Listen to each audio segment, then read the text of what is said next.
Hey VC, everybody out there. Hope everyone's doing well tonight. This is Matt, and thought I'd make a video because I haven't made one in a while. It's been just tied up with work and life in general and all that good stuff. So also I haven't got a whole lot of records lately, so not much to show. But I have got a few, 4 or 5 things here that I've gotten new in the last couple of weeks, and I thought I would just make a video to show those off because it's been a while. So we will. We will go ahead and start off with that. First up, we've got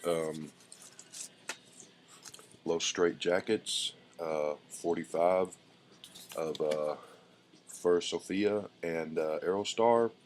This is from their latest album called Jet Set, I believe the name of the album is, and I don't have that record yet, but it's good to have this 45, which is a limited edition, I believe, and so there you got the just a kind of cool split black and white label. Same on here, the Fur Sophia side. Kind of neat that it came in a paper sleeve, which goes into the picture sleeve, which they're doing a little tribute to a band that everyone on here is probably familiar with.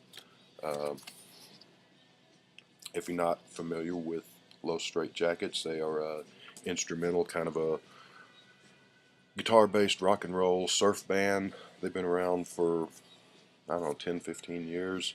Fun stuff.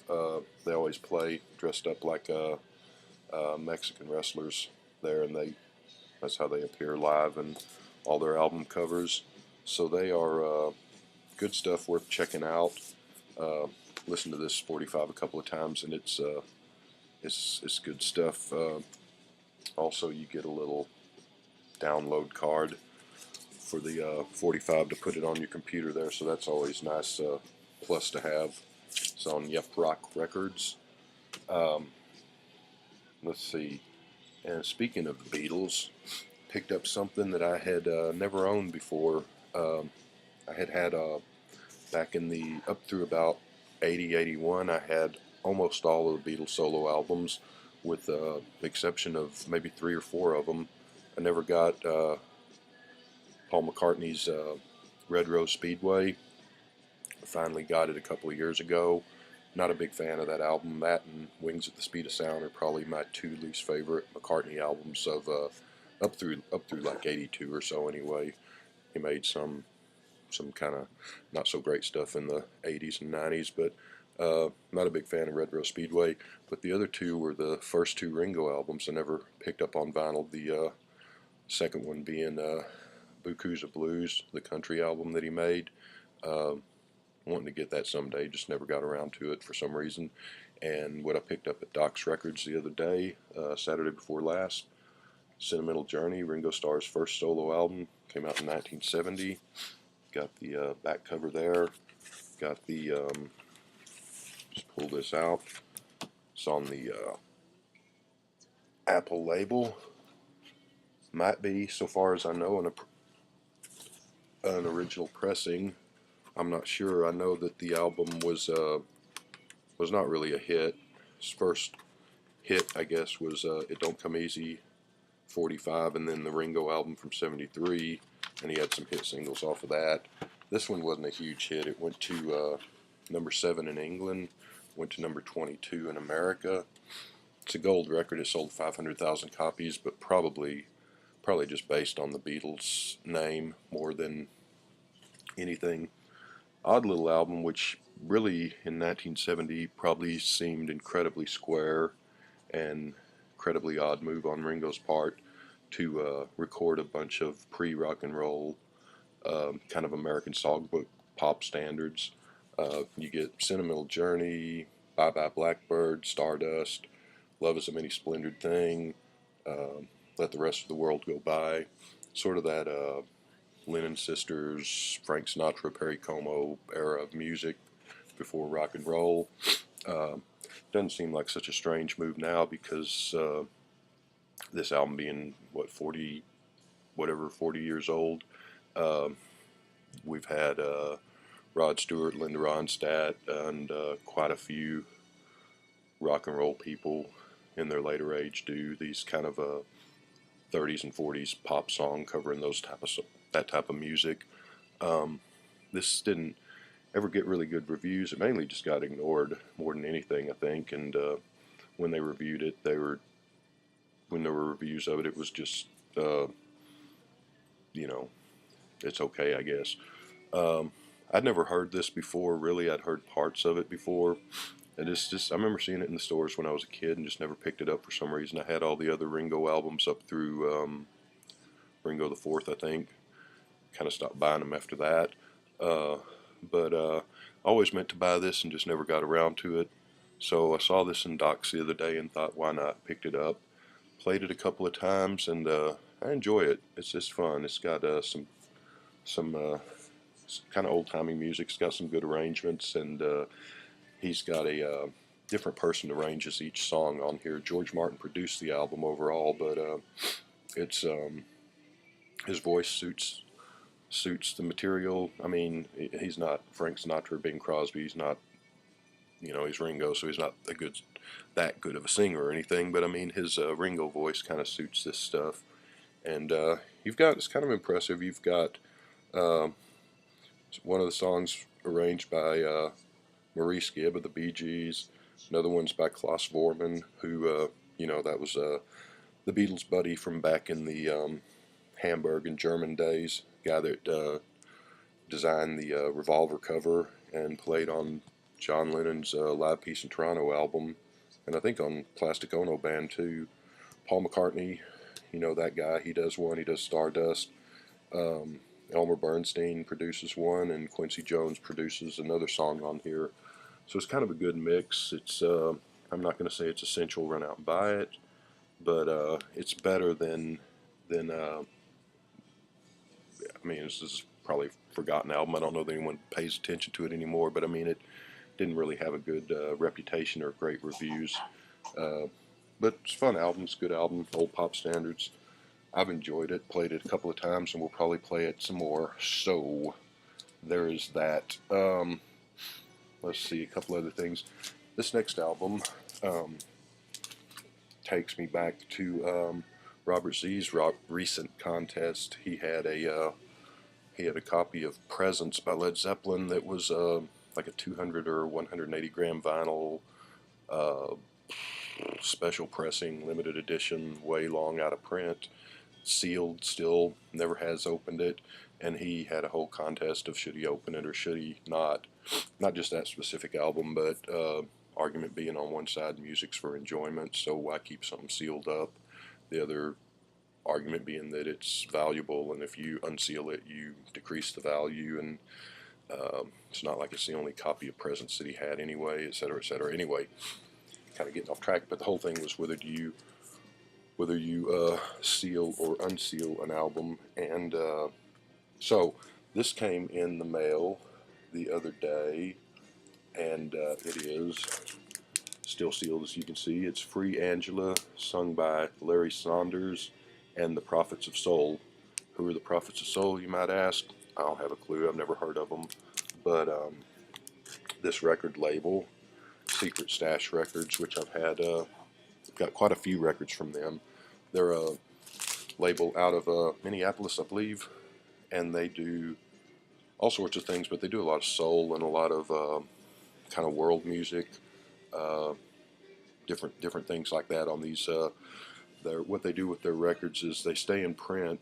I think a few of them gone out of print, but they stay in print. But the first 250 or 500 of every record that they put out, and they put out about 4 or 5 records a year, they'll be like on colored vinyl, numbered, and stuff like that. I mean, the once they sell out of the special edition, that's it, and you can only get the regular edition. And you can see it's sealed. It's got a little wax seal and a little sticker that runs across there, and there's a little flap. And it is this one. I don't know if it's on colored vinyl. I don't remember, but it comes with a 45 that does not come with the subsequent editions. And there's a download card in there. And this was limited to 350 copies, and I got number 155. uh, 350, and it's the same on the 45. So, and I've got quite a few records from them. Well, not 10 or 12 of them. Um, so why didn't I open this one? Because they had I pre-ordered it and they had a problem with the pressing plant. They got the records in and they were warped, so they had to repress them. So the actual release date was delayed by about 2 months from I don't remember that it's supposed to come out in uh, July, and it didn't end up coming out until like September or early October because of the problem with the pressing plant. Which, I mean, you don't really care about all that, but they sent out in July. They sent an email with the download code, which is on that card, so you could go ahead and download the album, which I did. So I've got it downloaded and I've listened to it, and it's a great album.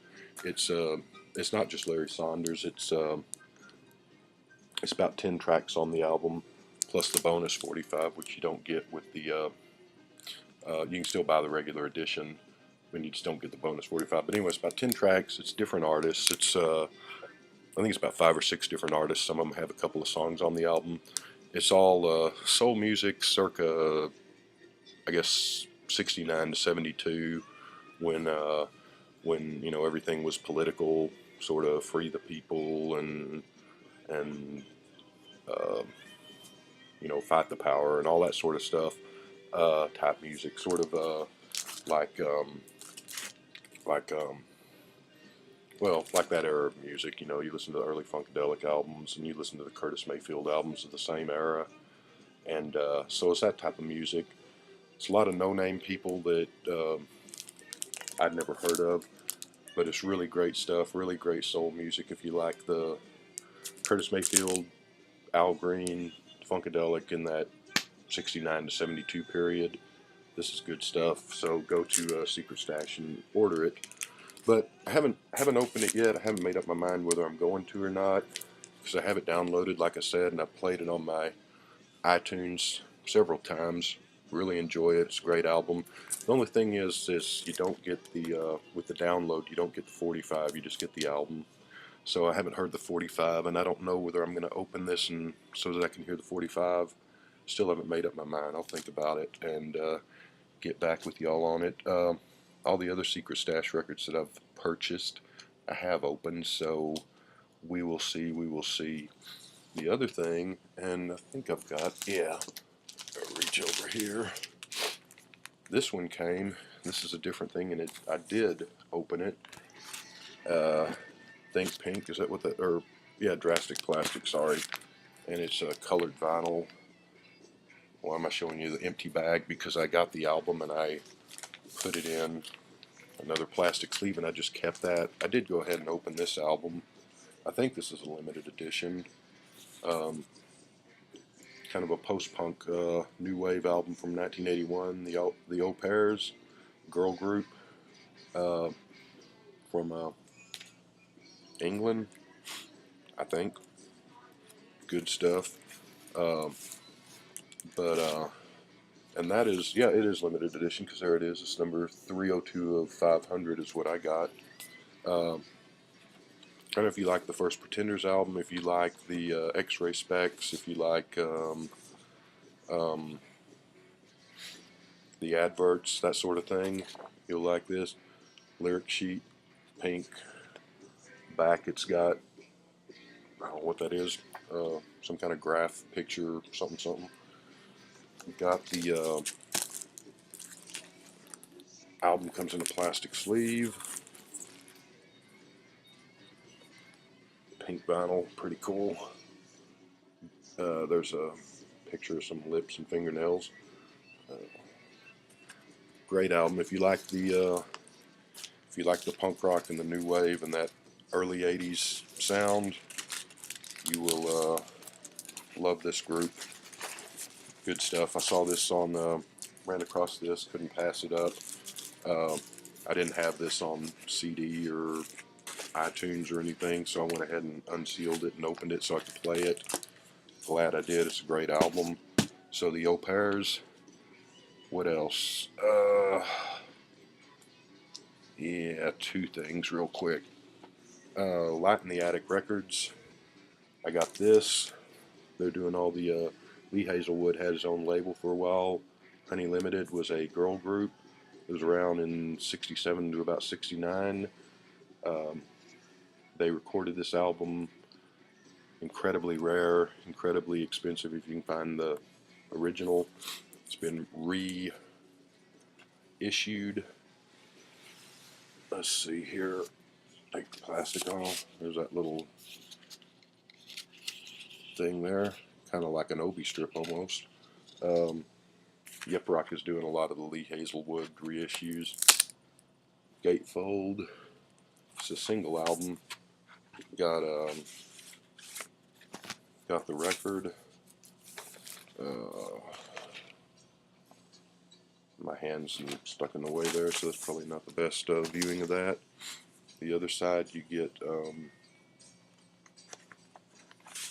Should have taken all this stuff out ahead of time, huh?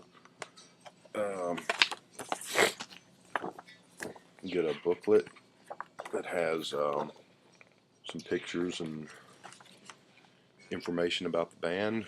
Kind of cool. You get, I guess this is a reprint of an original poster that was sent around to radio stations and record stores. The girl there's kind of fetching, huh? Anyway, so this band didn't really do anything. There were high hopes for them. They got some radio play, apparently, but didn't really go anywhere. You know, my love for girl group stuff, so I had to grab this up. It's okay. It's not. It's more of that sort of I don't know, sunshine pop, easy listening, '60s pop, kind of a song "Up Up and Away" in My Beautiful Balloon. It's kind of that sort of stuff, which is I'm more of a Shangri-La's, Ronettes, and Tina Turner, and into that sort of stuff than that. But some of this is a little too, I guess they'd call it twee, decades later, but too easy listening for my taste. But there's a few good cuts on here. It's not a terrible album. It's just I'll put that back in later. Just not my thing overall. So that's it. Showed this at the first. I bought this album 20, 30 years ago at Record Town in Fort Worth. It's John Kennedy, just album of speeches by him, double album. No real reason to show that except that I saw it and thought I'd show it. The 50th anniversary is coming up next month. I'm writing several stories for the newspaper on that, and so I just pulled that out. Anyway, yada yada yada. So hope everyone has a great Sunday night, and been watching everyone's videos and enjoying them, and hope to hear from y'all, and have a good one.